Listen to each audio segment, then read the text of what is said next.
देखिए, जो शिक्षक होता है वो समाज को ईश्वर का वरदान होता है।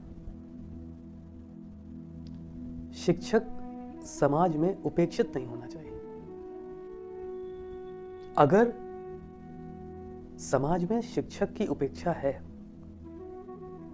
तो उस समाज को, जो शिक्षक को उपेक्षित करता है, उसको ईश्वर के कोप से कोई नहीं बचा सकता।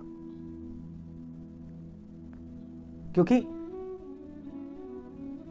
शिक्षक ही आपको जीव से मानव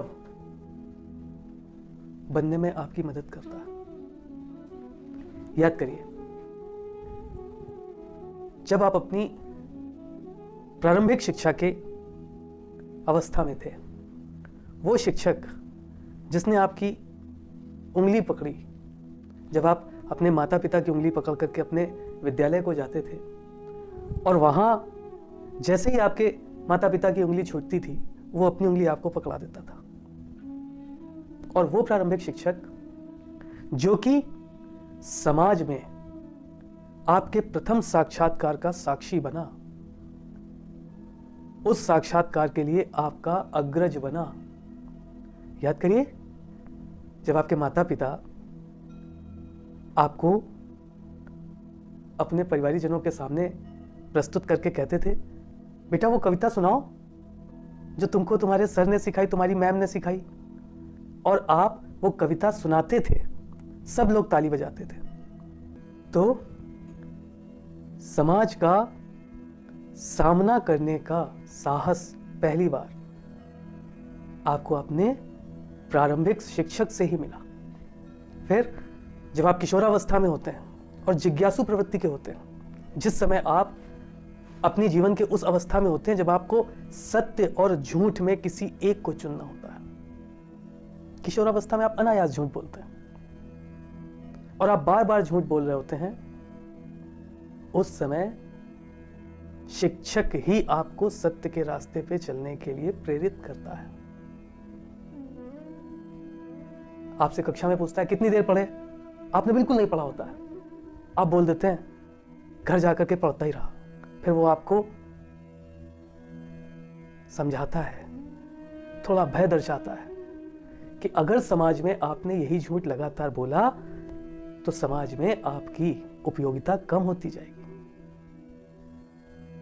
ये किशोरावस्था के शिक्षक की उपयोगिता है। युवावस्था में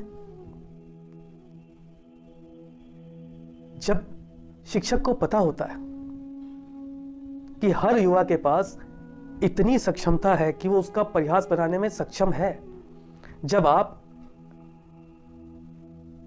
शिक्षक को, उस समय आपके माता पिता भी आपसे बात करने में उतनी सक्षमता या उतनी सहजता का अनुभव नहीं करते, उस समय शिक्षक पूरी कक्षा में इतने सारे विद्यार्थियों के सम्मुख अकेला खड़ा होकर उस परिहास का सामना करता है और आपको अकेला नहीं छोड़ता है, आपको धीरे धीरे प्रगति के पथ पर लेकर चलता है।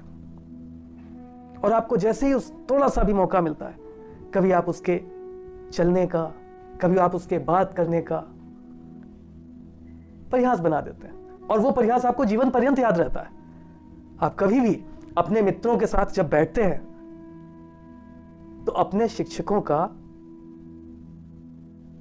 परिहास करते हैं, लेकिन वो शिक्षक, उसको पता होता है, वो सब जानता है, लेकिन फिर भी सतत रूप से प्रयास करता रहता है, क्योंकि ये उसका कर्तव्य है।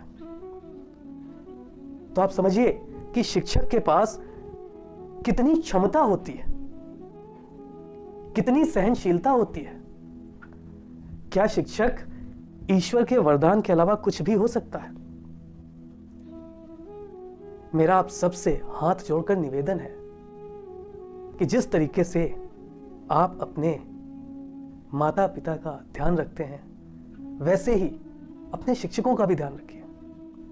हम में से कितने लोग ऐसे होंगे जिनको यह पता होगा कि प्रारंभिक कक्षा का शिक्षक अब किस अवस्था में है? शिक्षक इतने सारे समाज के कर्णधार समाज को देता है, लेकिन क्या शिक्षक को एक अनजान और गुमनाम मृत्यु मिलनी चाहिए? शिक्षक जब अपने जीवन की पूर्णता को समाप्त करे, तो क्या उसके हर विद्यार्थी को उसके पास नहीं होना चाहिए? आप नहीं हो सकते, फिर भी आपका कर्तव्य बनता है कि वो शिक्षक जिसने माता पिता की उंगली छूटने के बाद आपकी उंगली थामी, आप उसकी वृद्धावस्था में उसका साथ दें, क्योंकि तब आप सक्षम होते हैं। ढूंढ निकालिए अपने शिक्षकों को और अपने जन्म की सार्थकता को सिद्ध कीजिए, उनका ध्यान रखिए, उनको नमन कीजिए। एक शिक्षक जो अपना संपूर्ण जीवन उसी एक पाठ्यक्रम को आपको सिखाने में बिता देता है, उस शिक्षक की आयु पूर्ण होने पर उसे गर्व हो, तभी समाज में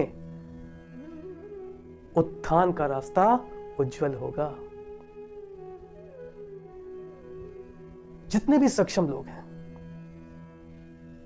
वो अपने सारे शिक्षकों को ढूंढ निकालें और उनकी सेवा करें। ये मेरा सबसे संपूर्ण समाज से विनम्र निवेदन है, जिससे समाज में ईश्वर के दिए हुए शिक्षक रूपी वरदान की सार्थकता सिद्ध हो और आने वाला समाज शिक्षक के ऋण को समझ पाए। ठीक है।